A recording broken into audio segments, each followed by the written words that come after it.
Sometimes people think they're totally untouchable.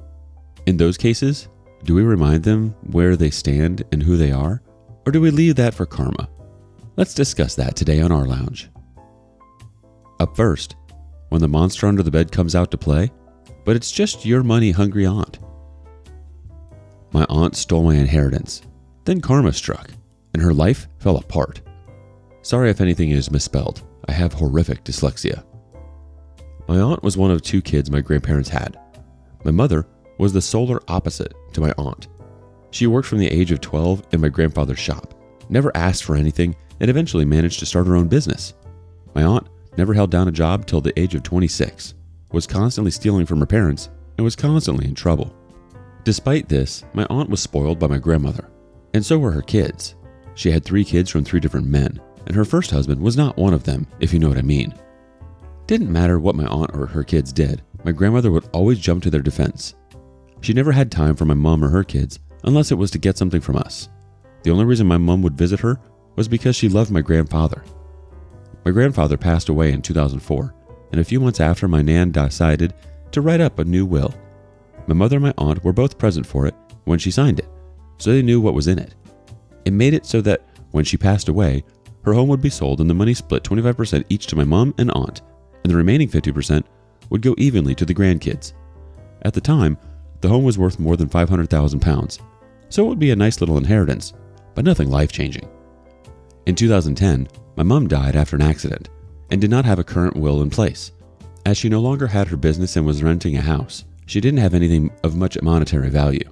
The only thing she was concerned about was what would be done at her funeral should she have passed away, but had told me everything she wanted: the music, the flowers, the coffin color, and even what people were to wear at the funeral. She wanted people to wear bright, warm colors. So when she passed, my aunt and nan took over all the arrangements and tried to undo all the things I'd told them. The songs were going to be songs I knew Mom didn't like. The flowers were all the wrong colors, and they picked a hideous coffin. With the help of my siblings, we were able to change a few things back to what they were supposed to be. But the coffin couldn't be changed for some reason, and my nan refused to let people come dressed as clowns, so it was all black. It was frustrating. After the funeral, my nan had her will changed. My siblings and I were told by our aunt that she didn't have any involvement in the writing of the will, and our nan told us that she changed it so that Mom's share would go to her kids instead. All good, we thought. After Mom passed away, my nan just stopped talking about my mom. At first, we thought it was because she was still recovering from losing her daughter. But even 5 years after Mom passed, she still wouldn't talk about her. Even if you brought up a story about Mom, Nan would very obviously try and change the subject, usually about how hard my aunt and her crappy kids had it. And if you went to talk to her about your own problems, she would somehow bring it back to my aunt. I had suffered a mental breakdown after my mom's death, so you can imagine how much it hurt to hear, "Well, X has had it so much worse." In 2016, my nan passed away. She had written down what she wanted to be done for her funeral, and it was basically all the same things she had picked out for my mom's funeral, even the music to be played. I don't know why she tried to have a dress rehearsal funeral using my mom as the stand-in, but it was obvious that's what she was trying to do. So after a couple of months, our siblings and I were waiting to hear about the will reading, and my aunt kept telling me, "Oh, it'll be another month before we can do the reading." I didn't mind. I wasn't fussed about the money, to be honest, but my oldest brother was hoping to use the money to pay for a honeymoon for him and his fiancée, and my younger brother was about to start university, so it would be a hell of a help. Eventually, my dad bumped into the solicitor my grandmother had used to deal with her will and asked what was happening. The solicitor let it slip that the will had already been read and that it left everything to my aunt. When my dad questioned this, the solicitor told him that my aunt had been present when the will was written, despite promising that she had nothing to do with it. When confronted, my aunt initially tried to deny, but eventually admitted to lying to all of us. She showed us the will, and it confirmed what we already knew. The house and all its contents were now my aunt's. This included my granddad's war medals. He fought in the Second World War. When I told her that he had promised them to me before he died, she said, "Well, unless you have it in writing, you have nothing in this house. Anyway, I already gave them to Clive." My heart sank. Clive, not his real name, obviously, was her eldest son and the dictionary definition of an F-up. He'd been in and out of prison for stealing and dealing drugs. I knew that the moment that prick had got his hands on my grandpa's medals, they would have been sold off. We looked into taking her to court over the will, but everyone we spoke to said that we probably wouldn't get anything out of it. She immediately put the house up for sale at close to £750,000. She had pissed off too many people in our town, so she was going to sell the house and move closer to her daughter, who lives in a big city. An offer was made on the house, and she put a down deposit on a house near the big city, and I thought that was that. Here's where karma comes into play. The people who wanted my nan's house had a survey done on the house to see if there were issues, and oh boy were there. Turns out that the land the house was built on was too soft for the type of house it was, and it was sinking. It had sunk about 2 centimeters in the 40+ years my nan and granddad had lived there, but the sinking was accelerating to 1 centimeter per year. This meant that within the next 3 years the house would need some serious work, or be knocked down. The new value of the house? £60,000. The buyers immediately pulled out, having not even put down a deposit. She couldn't buy her new house, but still had to pay the deposit on it. And while this was happening, she let Clive move in with her into her house that she rented from the council. He wasn't allowed to live in any of the council houses because he had trashed every single one he'd ever been given. Someone reported this, and she was kicked out of her home. She was forced to move into my nan's old home as she couldn't live anywhere else. So there she is, living in a crumbling house with her craphead son and her partner. She was stuck there for 2 years. Every time I saw her, she would try and start talking to me, and I would just ignore her and walk off. One time as I was walking away, she screamed, "Your mother deserved to die for having a retard like you," in the middle of a busy street.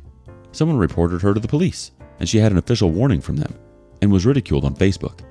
Every time I saw her thereafter, she looked more and more miserable. Eventually, she sold the house for something like £85,000 and moved in with her daughter in the big city. I lost contact with her and her kids after this. I thought karma had been issued. Oh, but karma still wasn't done with her. I bumped into one of her former friends, and she told me what happened after she left our town. She moved into her daughter's home, let's call her Sue, but they only had a 3-bedroom house and 3 kids. My aunt and her partner had to live in the smallest room in the house while my aunt looked for a job and a home to rent. Even with £85,000, she couldn't afford a home anywhere. After about a month, my aunt's partner ran off after emptying her account. She was left stranded in Sue's house, not contributing anything because all the money she makes goes into bingo. Eventually, Sue and my aunt get into a screaming match, and my aunt said something along the lines of, "I should have aborted you." Sue immediately kicked her out of the house. So again, there's my aunt in a city where she knows nobody, no money, no home, and the last bridge she had, a smoldering wreck. Last anyone had heard, she was living in a caravan in the roughest part of the city, and she can no longer work because she's suffering early onset arthritis and can no longer move her hands.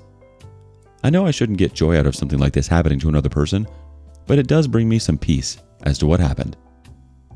Let's see how the community responds to this wonderful story. Butterfly Garden chimes in first. Karma's a witch, but so is your aunt, so... BB Alex 35 chimes in. Enjoying the warmth doesn't mean you started the fire. A deleted account had left this little gem. Not one to take pleasure in others' plight, but sometimes karma is good to see. Oh wow, OP. I'm so sorry for your loss, and I'm sorry for your grandfather's medals. Good or bad, what you put out comes back to you tenfold, and it seems like this is exactly what happened to your aunt. Clearly nothing good comes from being greedy. Wills and inheritance become so strange and awkward when family members pass away. It really truly creates monsters. Or in this case, it reveals the monsters that were around us all along. Do you have a similar story? Share it in the comments below. Next, a niece who thinks her family is her own personal piggy bank. My niece, she's entitled to be a single stay-at-home mom at others' expense. This is not my post. One of my friends overseas who allowed me to post here. Okay, English is not my first language, it is my third. So for a little backstory, I currently am in my early 50s, living with my mom, who's in her 80s, working 2 jobs and being her caregiver. My sister, who's late 50s, who also works 2 jobs and taking care of a severely disabled husband. We are both trying to pay off a debt and living paycheck to paycheck. So this story is about my sister's daughter. My sister's daughter, let's call her Allie, is 34 years old and is currently 7 months pregnant. Now she doesn't like to work, and she currently lives in her baby daddy's relative's tiny house community for cheap rent. and her baby daddy don't even pay for his first 2 kids by his 2 ex-wives. So on to the situation. This past weekend was my niece Allie's baby shower, and we were having it at my sister's house, and we set up everything for her. So a lot of our side of the family was there, and the baby daddy family was there too. So the party was going on without a hitch. Then, Allie, in the middle of the party, decided to make an announcement. She gives everyone in the family a piece of paper and a pen. She tells everyone in our family, including her baby daddy's family, she wants us to all write work schedules and how much we are willing to contribute to her monthly. That's when she announced that she wants to be a single, stay-at-home mom for the first 5 years of her child's life. She wants all of us to support her monthly and be free babysitters according to her schedules. That's when we all found out she quit her job. To say that did not go off well in the family, especially her baby daddy's family, is an understatement. This caused a huge argument in my sister's house. My sister was so angry that she ended the party soon and kicked her daughter out of the house. Sister would not let her leave with the gifts, saying she's keeping them to pay for the party. My sister also found out that Allie expected to stay in the tiny house community for free. If not for free, we were going to pay her rent. So her baby daddy relatives that owns the property is about to evict her soon. She's currently not speaking to any of us until we apologize and agree to her terms all, or we will not see the baby. Me and my family are choosing this hill to die on because we do not have the money to support her as a single mom for the first 5 years of the child's life. If she's evicted, she can't live with any of us because our houses are small and barely can fit us. Allie is living on planet denial. Let's get some comical thoughts from the rest of the community. Raffles76 says, "Bloody hell. Make sure your sister deadbolts her house because I bet you that she will be there soon with her bag saying, 'I have nowhere to go and I'm having your grandbaby, so you have to help us.'" The OP replies, "My friend is definitely reading this post, but I will make sure to tell my friend to tell her sister to get deadbolts. What you probably say is true." Pato Girl chimes in, "I'm glad you're all making this your hill to die on. Otherwise, you'll both be supporting your niece and her child for the next 18 years. Wireframe Umbra says, "When she gets evicted, call CPS. Try to protect the baby from her craziness." That's definitely the right hill to die on, OP. She sure does have some serious guts to be asking people to support her. She was looking to have her own personal bank machine. I laughed out loud when you said planet denial. She sure is living on a planet, and it's definitely no planet of yours. Thoughts? What would you have done? Thank you for joining us today on rLounge. Before you go, be sure to like and subscribe and hit that notification bell. If you have something you want to say regarding today's content, share that with us in the comments below.